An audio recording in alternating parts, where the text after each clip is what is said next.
Le Parc d'Olin vous présente le week-end sportif. Et l'événement, forcément, c'était le match de l'équipe de France hier soir à Lille, au stade Pierre-Mauroy, 0-0 face à la Suisse.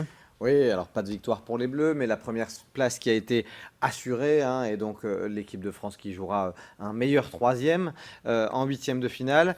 Mais en tout cas, on a eu des Bleus inspirés. Il faut quand même faudra se souvenir qu'ils ont touché à 3 reprises les montants, 2 fois Paul Pogba et puis une fois Dimitri Payet. Et du coup, ça m'amène à la chose suivante, c'est que quand même le LOSC était très bien représenté hier soir sur la pelouse du stade Pierre-Mauroy avec 3 anciens joueurs du LOSC. Bien sûr, Adil Rami en défense, Yohan Cabaye qui a fait son entrée en jeu. Il n'avait pas été en sélection, il n'avait pas été titularisé plutôt depuis septembre 2015. Et puis Dimitri Payet, qui est l'homme fort de ce début d'Euro chez les Bleus. Alors, un petit bémol néanmoins, c'est que hier soir sur ce match, malgré une très belle ambiance, même si ça n'a pas été l'euphorie, je pense que ça aurait pu être l'euphorie s'il y avait eu début français, mais une très très belle ambiance, mais malgré tout un stade de Pierre-Mauroy qui n'était pas plein, un peu moins de 46 000 personnes, 45 800 je crois, dans un stade Pierre-Mauroy qui, faut-il le rappeler, à une capacité de 50 100 places à peu près. Donc ça c'est un petit peu dommage sur un match comme ça avec l'équipe de France en France. C'est le championnat d'Europe des Nations.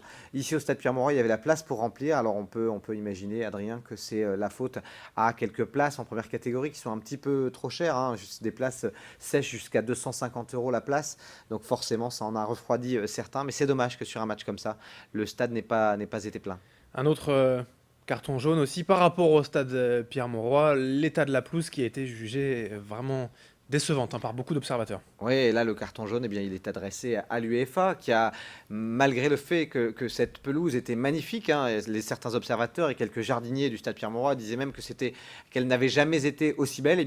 3 semaines avant le début de la compétition, l'UEFA a considéré que la pelouse ne respectait pas le cahier des charges des gazons des championnats d'Europe et du coup a décidé de le changer. Sauf qu'un gazon, ça ne se change pas comme ça. Il a été changé trop tardivement et du coup, il ne s'est pas suffisamment ancré dans le sol et du coup il était très beau lors du lancement, mais au bout d'un match il n'a pas tenu.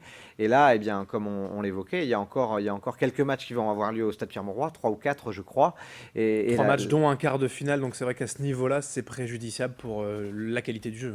Ouais, on l'a vu hier soir, les Bleus ont souvent glissé, notamment Sissoko, également Paul Pogba. Donc forcément, la pelouse, ça peut être un handicap. Et c'est dommage d'avoir changé la pelouse parce que les spécialistes de l'UEFA devraient savoir que de la changer comme ça au dernier moment, c'est pas garanti qu'elle tienne. Et c'est le cas, on l'a vu hier soir, elle n'a pas bien tenu. L'UEFA, le problème aussi parfois, c'est qu'on compte pas l'argent. C'est aussi ça le souci. Alors en golf quand même, ça c'était aussi un bel événement en régional et une victoire presque française au NAGT Open. Oui, le NAGT Open à Saint-Omer qui fêtait sa 20e édition avec sur la dernière journée, sur les derniers 18 trous, puisqu'il y a 4 journées, 4 fois 18 trous, il y a eu un superbe mano à mano durant la fin de la compétition avec 4 joueurs pour une lutte acharnée entre l'Écossais Duncan Stewart, le Belge Thomas Detry, c'est un Belge qui monte, l'Italien Alessandro Tadini et puis le Portugais, mais qui était avant français, il avait la double nationalité et puis il a opté il y a une dizaine d'années pour la nationalité portugaise, José Felipe Lima, et donc c'est le dernier nommé qui s'est imposé à 35 ans. Lima remporte 12 ans après son deuxième tournoi à Saint-Omer puisqu'il s'était imposé en 2004. C'est sa 4e victoire dans sa carrière sur l'European Challenge Tour, donc c'est joli. Et puis c'est une édition, on va le dire aussi, qui a été marquée par la pluie, oui. Spécialement jeudi et vendredi, avec notamment à plusieurs reprises, 2 reprises notamment, où le directeur du tournoi a décidé d'arrêter la compétition pour pouvoir racler les greens, pour pouvoir pomper l'eau là où il y en avait trop. Malgré tout, ça s'est bien terminé avec un dimanche bien ensoleillé. Une belle nouvelle régionale, c'est cette 21e place de Mathieu de Cotigny-Lafont. Il termine 20e parmi 156 joueurs professionnels, avec notamment certains qui font partie du gratin du Challenge Tour, du gratin européen. Une 21e place, il termine à -1.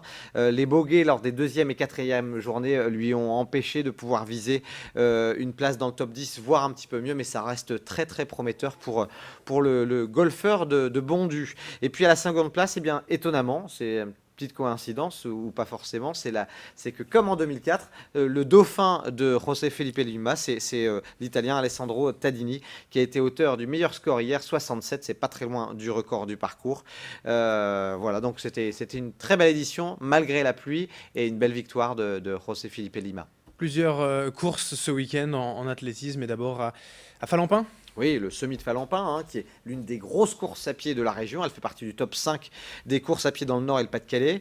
Victoire de Cédric Plovier au semi-marathon de Falampin en 1h09. Ce n'est pas un chrono exceptionnel.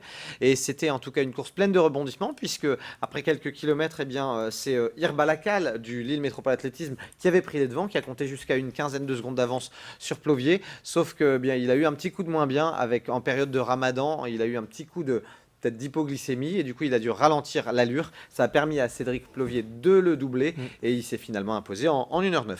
Les championnats de France du 10 km également.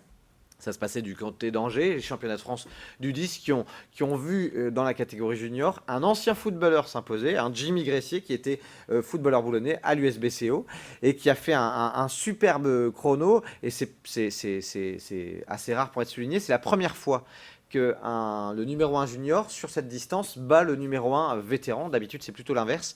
Donc, chapeau à Jimmy Gressier qui a, paraît-il, un très très beau potentiel sur les courses hors stade. Eh ben, on lui souhaite en tout cas un petit mot aussi du meeting de l'Artois à Bruay. Oui, alors qui a été un petit peu marqué par la pluie en fin de journée, mais ça n'a pas perturbé les performances.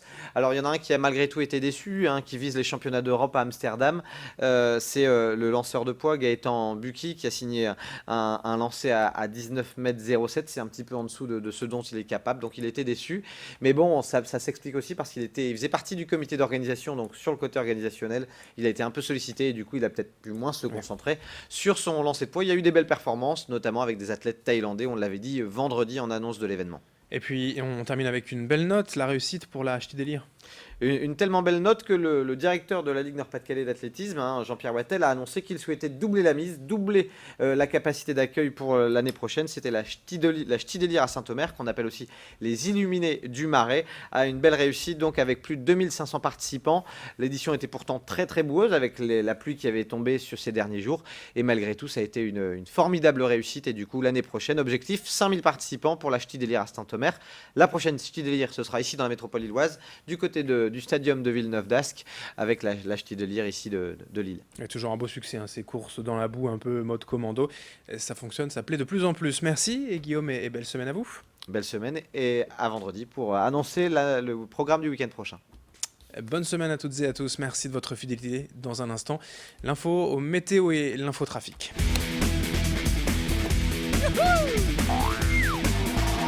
Le Parc d'Olin, destination nature et sensations, vous a présenté le Week-end sportif.